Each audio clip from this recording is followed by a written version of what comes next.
Imagine a courtroom where capitalism stands accused. The wealthy are getting wealthier, the gap between rich and poor widens, and society seems fractured. Politicians and pundits point fingers, blaming the free market for our problems. But is capitalism truly the culprit? Or are we confusing a distorted version with the real deal? This isn't a defense of greed or a celebration of excess. This is about recognizing that the system we live under isn't true capitalism. It's a twisted version, warped by bureaucratic overreach and government intervention. It's time to call it what it really is, bureaucrapitalism.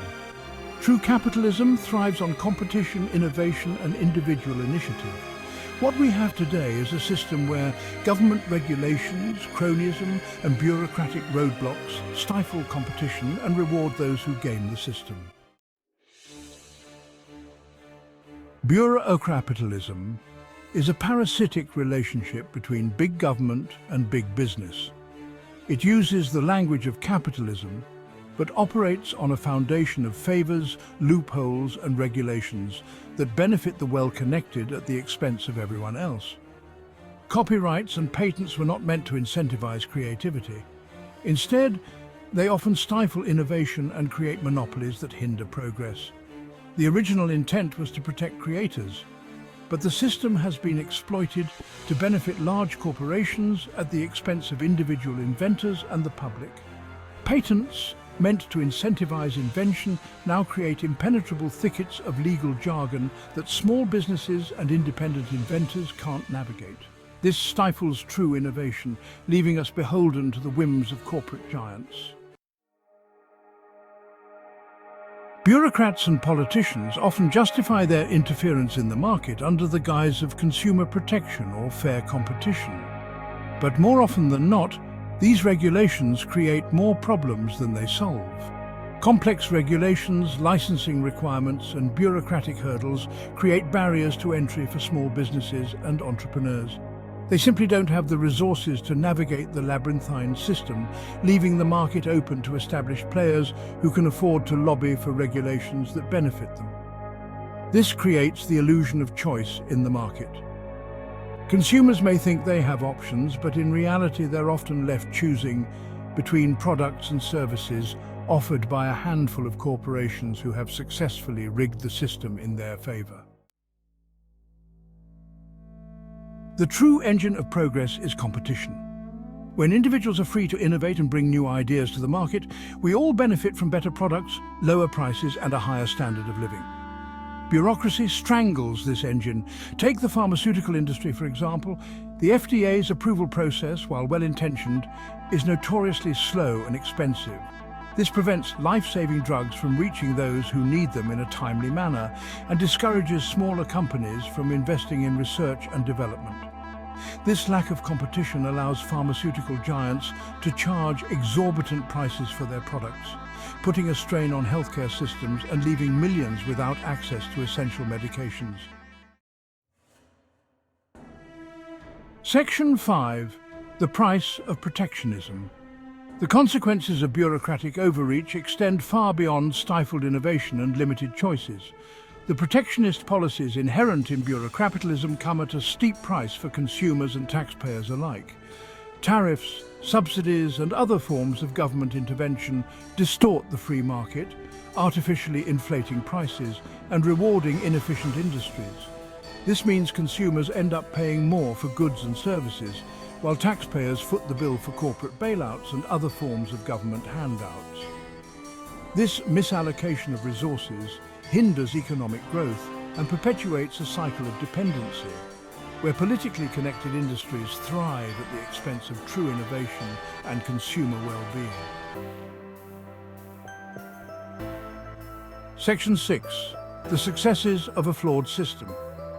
Even in its current flawed form, capitalism has lifted billions out of poverty and spurred unprecedented technological advancement.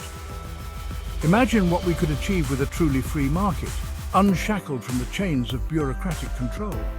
The Internet, a testament to the power of human ingenuity, flourished in its early days because of a lack of regulation.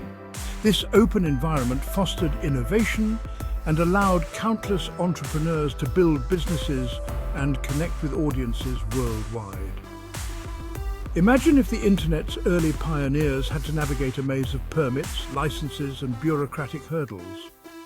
The digital revolution, which has transformed our world, might never have happened. Section 7. Inequality, a tale as old as time. Critics often point to income inequality as the ultimate failure of capitalism. But inequality is not unique to capitalist societies. It has existed throughout history under every economic system imaginable. From the pharaohs of ancient Egypt to the feudal lords of medieval Europe, societies have always grappled with disparities in wealth and power. Blaming capitalism for inequality is like blaming the sun for sunburn. It ignores the underlying factors at play. A truly free market with equal opportunity for all can actually help mitigate inequality by empowering individuals to rise based on merit and hard work rather than connections or privilege. Section 8. Misplaced blame, misguided anger. The anger directed at capitalism is understandable, but it's misdirected. People are frustrated with a system that seems rigged against them, where the deck is stacked in favor of the wealthy and well-connected. But instead of directing their ire at the true culprit bureaucratic overreach and crony capitalism, they attack the very system that, if allowed to function properly, could empower them and create a more just and prosperous society. It's time to shift the blame where it belongs. On the bureaucrats who stifle competition, the politicians who prioritize special interests over the common good, and the corporations who leverage government power for their own gain. Section 9. The power of the free market.